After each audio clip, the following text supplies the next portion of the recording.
kulanti waxaan daawadayaal meel kastoo joogtaan idilkiin baa ku soo dhawaada barnaamijkeeni wararka iyo warbixinada ugu waaweyn caalamka oo hadahayo kale aad ka daawataan channelkeena warqaa tube.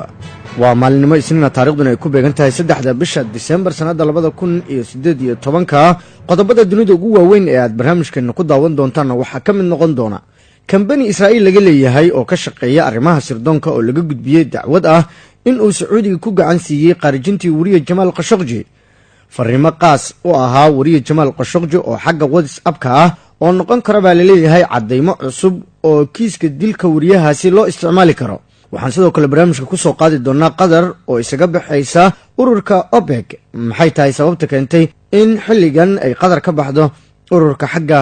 wadamada shidaalka dhoofiye ay ku bahoobeen ee OPEC. waxaa sidoo kale barnaamijkeena qayb ka noqon doona Iiraan oo sii wadi doonta tijaabada iyo horumarinta gantaaladeeda difaaca.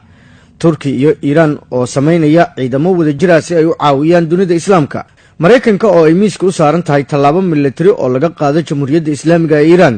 iyo waliba Yurub iyo Ruushka oo qarka u saaran in uu dagaal dhaxmaro. qodobadaas iyo kuwa kale ayaan barnaamijka ku soo qaadi doonaa.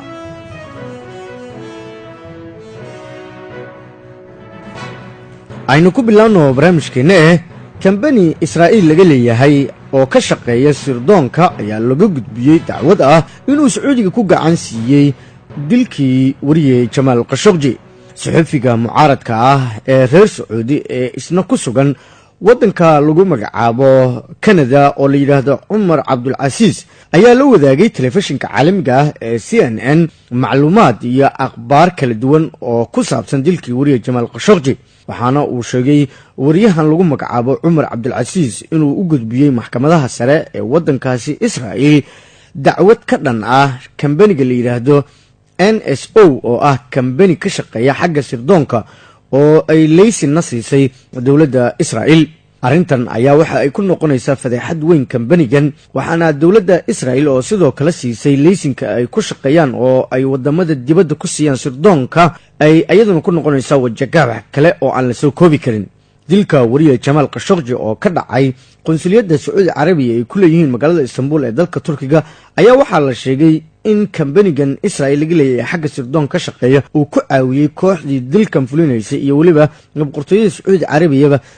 in ay sheegaan in telefonkiisa smartphone-ka ah uu yahay mid dukumentiyo badan ay ku jiraan iyo sidoo kale in uu duubayo waxa meesha ka dhacaya, taas oo la sheegayo in arrintaas ay uu ka qayb qaat kambaniga la yiraahdo NSO. boqortooyada Sacuudi Carabiya ayaa qaran madax banaan u aqoonsan Israa'iil, waxaana tan iyo markii wadamada Carabta intooda badan uu ka dhacay kacdoonkii loo yaqaanay guga Carabta waxaa inta badan isbedelay mowqifkii ka aaminsanayeen Israa'iil. Sacuudi Carabiya, wadanka Sultanka Imaaraadka iyo wadamo kale oo dhowr ah ayaa qaranka Yahuudda waxa ay leeyihiin wada shaqeyn xagga sirdoonka ah iyagoo ka baqdin qaba in markaasi cadawgooda uu u soo maro Israa'iil oo Israa'iil laga burburiyo. isla wararka dilka wariye Jamaal Khashoggi ayaanu ku guda jirnaaye fariimo qaas u ahaa wariye Jamaal Khashoggi oo xagga WhatsApp-ka ahaa ayaa waxa la leeyahay waxay noqon karaan cadeymo cusub oo ka qayb qaadan kara kiiska wariye Jamaal Khashoggi ee baaritaankiisu socdo. ninkan wax ku qori jiray wargeyska Washington Post ayaa si aad u mucaaradi jiray Amir Mohammed bin Salman oo ah dhaxal sugaha boqortooyada wadanka Sacuudi Carabiya. in ka badan 400 oo fariimo WhatsApp ah oo uu u diray ama uu la wadaagay wariye Jamaal Khashoggi intuusan dhiman ka hor. ninka isna mucaaradka ah ee reer Sacuudi ee fadhigiisu yahay wadanka Canada ee la yiraahdo Umar Abdul Aziz ayaa waxa uu ku sheegayaa wariye Jamaal Khashoggi fariimahaas in wiilka Salman uu dhalay ee Mohammed bin Salman la yiraahdo uu yahay qof xayawaan oo kale ah isla markaana aan u diirraxaynin kuwa isaga saaxiibka la ah iyo kuwa taageera iyo kuwa cadowga ku ah intaba. CNN-ka oo si qaas ah qaar ka mid ah fariimahan u arkay ayaa waxa ay sheegayaan in fariimahan qaarkood ay ka qayb qaadan karaan cadeymaha ah in Amir Mohammed bin Salman uu ka dambeeyay dilka wariye Jamaal Khashoggi. Umar Abdul Aziz ayaa sidoo kale waxa uu u sheegay CNN-ka inuu hayo codad iyo sawirro kala duwan oo markaasi iyagana gacan weyn ka geysan kara sidii loo ogaa lahaa cidda ka dambeysay amarka lagu dilay wariye Jamaal Khashoggi. dhanka kalena xogayaha arrimaha dibadda ee Mareykanka Mike Pompeo ayaa waxa uu sheegay inuu arkay dhammaan warbixinada iyo fariimaha ay sirdoonka maraykanku ay heleen ee ku aadan dilka wariyaha reer sacuudi ee jamaal khashoggi waxaana uu hoosta ka xariiqay in dhammaan cadeymaha halkaas yaalla ee uu isagu indhihiisa ku arkay ay yihiin kuwo aan markaasi si saxa u soo bandhigi karin in dilkan uu ku lug lahaa amiir maxamed bin salmaan dhaxal sugaha boqortooyada sacuudi carabiya wuxuu yidhi waxaan akhriyey dhammaan qaybihii kala duwanaa ee warbixinta sirdoonka maraykanku uu helay bompeo ayaa sidaas ku sheegay waraysi uu siiyey telefishinka CNN intii uu ku sugnaa magaalada Buenos Aires waxaana uu hoosta ka xariiqay in cadeymahaas uu arkay ay dhammaantood muujinayaan ay dhammaantood yihiin kuwo aan si buuxda u caddayn karin in maxamed bin salmaan uu amray dilka wariye jamaal khashoggi hadalka xogayaha arrimaha dibadda ee maraykanka wuxuu imaanayaa xilli dhowaanahan warbaahinta ugu waaweyn dalka maraykanka ay sheegayeen in warbixin qiimeyn ah oo ay samaysay CIA-da waddanka maraykanka ay muujinayso in amarka lagu dilo wariye jamaal khashoggi uu bixiyey dhaxal sugay maxamed bin salmaan waxaa sidoo kale arrimahaas inay sax yihiin si aada usii muujiyey markii Gina Haspel oo ah agaasimaha CIA-da maraykanka loo diiday in golaha Congress-ka gaar ahaan aqalka sanadka ay hor tagto oo ay ka sheegto warbixinta iyo macluumaadka ay hayaan CIA-da maraykanka taasoo muujinaysa in madaxweyne Trump iyo maamulkiisa aqalka cad ee hadda jooga in ay daboolayaan waxyaabaha dhabta ah ay muujinayso warbixinta CIA-du ay sameeyeen waa hagaag weli barnaamijkeennii wararkii warbixinada ugu waaweyn caalamka ayaa daawanaysaan dhaxal sugaha boqortooyada sacuudi carabiya maxamed bin salmaan ayaa gaaray dalka Mauritania isagoo oo dib u bilaabay safarkii uu ku mareeyay wadamada Carbeed kadib markii uu ka soo qayb galay shirkii G20 ee wadamada warshadaha iyo dhaqaalaha ku horumaray dunida ay ku yeesheen wadanka Argentina telefishinka qaranka wadanka sacuudi carabiya ayaa muujiyay sawirro iyo muuqaalo muujinaya diyaaradda uu la socday amiir maxamed bin salmaan dhaxal sugaha boqortooyada wadanka sacuudi carabiya oo gaaraysa magaalada caasimadda ah dalka Mauritania ee Nouakchott la yiraahdo 33 sano jirkan ayaa goor hore waxa uu booqday dalka isu tagay Imaaraadka Carabta Bahrain Masar iyo sidoo kale Tunisia ka hor inta uusan ka qayb galin shirka G20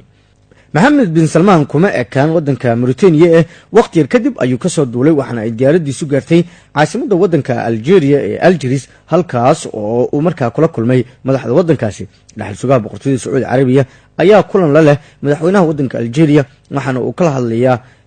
xiriirka labada dal iyo sidii loo horumarin lahaa cilaaqaadka ka dhaxeeya wakaaladda wararka ee wadanka Algeria Algerian Press Service ayaa waxa ay sheegtay in Algeria iyo Sacuudiga ay leeyihiin maalgelin xagga dhaqaalaha iyo ganacsiga ah isla markaana la doonayo in kor loo qaado xiriirka labada dal ka dhaxeeya ee xagga ganacsiga iyo walaaltinimada la xiriira geesta kale haddii aynu fiirino Qatar ayaa isaga bixi doonta ururka OPEC marka la gaaro Janaayo 2019 waxaana dad badan isweydiinayaan sababta keentay in ay Qatar isaga baxdo ururka weyn ee xagga shidaalka ee OPEC go'aanka ay uga baxayaan ururka OPEC oo ay ku bahoobeen 15 dal oo ah dalalka ugu badan ee shidaalka dibadda u dhoofiya ayay Qatar waxay ku sheegtay inay tahay mid iyada u gaar ah isagoo saxaafadda kula hadlayay magaalada Doha wasiirka tamarta ee wadanka Qatar waxa uu sheegay in go'aanka ay Qatar ku qaadatay ka bixitaanka OPEC uu yahay mid muddo dheer loo fikirayay isla markaana ay go'aankaas qaadatay dawladda Qatar waxa uu sheegay in Qatar ay doonayso in gaaska ay soo saarto oo hadda 77 milyan oo tan sanadkii ay doonayaan inay ka dhigaan 110 milyan oo tan sanadka soo socda Qatar ayaa noqonaysa wadankii ugu horeeyay ee khaliijka carabta dhaca ee ka baxa ururka la yiraahdo OPEC ee ay ku bahoobeen wadamada shidaalka dhoofiya Qatar ayaa OPEC ku biirtay 1961 hal sano kadib markii ururkaasi la sameeyay dhanka iyo wararka bariga dhexe ayaan weli dhex maquuranaynaaye haddaanu fiirino xagga